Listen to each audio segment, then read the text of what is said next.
પ્રસ્તુત છે પ્રાસંગિક ગગનયાન મિશન.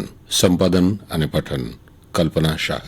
ભારતે ચંદ્ર પર પોતાનું ચંદ્રયાન ઉતારીને અવકાશમાં ઇતિહાસ રચી દીધો છે. ત્યારબાદ હવે ભારત દેશ પોતાના ગગનયાન મિશન માટે તૈયારી કરી રહ્યો છે. અંતરિક્ષમાં સંશોધનોના ક્ષેત્રમાં આત્મનિર્ભરતા પ્રાપ્ત કરવાનું સપનું ભારત લાંબા સમયથી સેવે છે. જેના માટે અકળાવનારા સંઘર્ષ પછી જ્યારથી ભારતીય વિજ્ઞાનીઓએ સ્વદેશી ટેકનોલોજીથી અવકાશયાન અને ઉપગ્રહ પ્રક્ષેપાસ્ત્ર માટે ક્રાયોજેનિક એન્જિન વિકસાવ્યા ત્યારથી આ દિશામાં નોંધપાત્ર સફળતાઓ હાથ લાગી છે.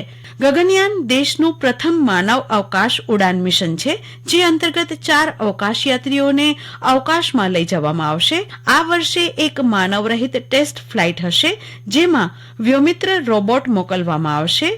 ગગનયાન મિશન 3 દિવસનું છે. મિશન માટે મનુષ્યોને 400 કિલોમીટરની ઓછી પૃથ્વીની ભ્રમણ કક્ષામાં અવકાશમાં મોકલવામાં આવશે અને પછી પૃથ્વી પર સુરક્ષિત રીતે પાછા લાવવામાં આવશે. આ મિશનની વિશેષતાઓની વાત કરવામાં આવે તો આ મિશનમાં ભારતની પોતાની વિશેષજ્ઞતા, ઉદ્યોગોનો અનુભવ, શિક્ષણ સંસ્થાઓના જ્ઞાન અને આંતરરાષ્ટ્રીય સહયોગનો ઉપયોગ કરવામાં આવશે. આ મિશનને લઈને અત્યારે મહત્વપૂર્ણ ટેકનોલોજી વિકસિત કરવામાં આવે છે. જેની વિગતે વાત કરવામાં આવે તો અંતરિક્ષ યાત્રીઓને લઈ જવાનું એક મજબૂત રોકેટ, અંતરિક્ષમાં રહેવા માટે ઉપયોગી વાતાવરણ બનાવવાવાળી સિસ્ટમ, આકસ્મિક સ્થિતિમાં અંતરિક્ષ યાત્રીઓને બચાવવાની વ્યવસ્થા, અવકાશ યાત્રીઓને તાલીમ આપવી, તેમને પાછા લાવવા અને તેમની સંભાળ રાખવાની યોજના અંગે તૈયારી કરવામાં આવી રહી છે. પ્રધાનમંત્રી નરેન્દ્ર મોદીએ ગત 27મી ફેબ્રુઆરીએ 4 અવકાશ યાત્રીઓના નામ જાહેર કર્યા, જેઓ ઇસરોના ગગનયાન મિશન હેઠળ ઉડાન ભરશે. આ દરમિયાન પ્રધાનમંત્રીએ કહ્યું, મને એ જાણીને ખૂબ જ આનંદ થયો કે ગગનયાનમાં ઉપયોગમાં લેવાતા મોટા ભાગના ઉપકરણો ભારતમાં બનેલા છે. ભારતનું ગગનયાન પણ આપણા અવકાશ ક્ષેત્રને નવી ઊંચાઈઓ પર લઈ જશે.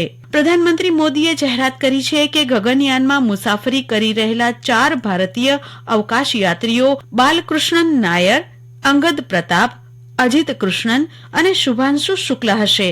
બધા ભારતીય વાયુસેનામાં વિંગ કમાન્ડર અથવા ગ્રુપ કેપ્ટન છે અને તેઓ પાસે પુષ્કળ અનુભવ છે. તેઓ દરેક પરિસ્થિતિ સામે લડવા અને સફળ મિશનની અપેક્ષા રાખવા માટે સારી રીતે તૈયાર છે.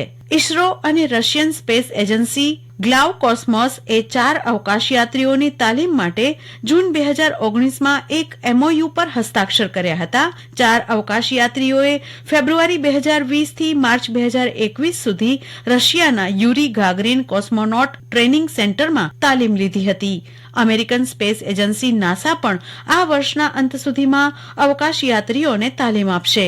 વૈજ્ઞાનિકો આ મિશન માટે અત્યંત સચેત છે. ગગનયાનની બનાવટ કંઈક એવી તૈયાર કરવામાં આવી છે કે તેમાં યાત્રા કરનારા એસ્ટ્રોનોટ્સને પૃથ્વી જેવા જ વાતાવરણની અનુભૂતિ થાય અને તેમની અવકાશ યાત્રા સલામત રહે. હાલ અગમચેતી માટે 3 મિશન મોકલવામાં આવશે, જેમાંથી 2 માનવરહિત હશે અને એકમાં 3 યાત્રિકોને 3 દિવસ માટે મોકલવામાં આવશે. આ યાત્રા પછી તેમને સમુદ્ર કે પૃથ્વી ઉપર સુરક્ષિત ઉતારી લેવામાં આવશે, જેના માટે કરવામાં આવેલું ગગનયાનનું પરીક્ષણ સફળ રહ્યું છે. મહત્વની વાત કરવામાં આવે તો ભારત આગામી 10 વર્ષમાં પોતાનું સ્પેસ સ્ટેશન પણ સ્થાપવા માંગે છે, જેમાં ગગનયાનનું યોગદાન ચાવીરૂપ બનશે.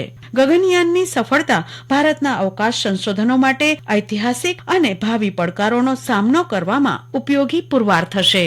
ભારતીય મૂળના વ્યક્તિ તરીકે રાકેશ શર્મા અગાઉ અવકાશમાં ગયા હતા, પરંતુ તે મિશન સોવિયત રશિયાનું હતું, જ્યારે ગગનયાન મિશન ભારતીય હશે અને તેને બનાવનારા પણ ભારતીય હશે.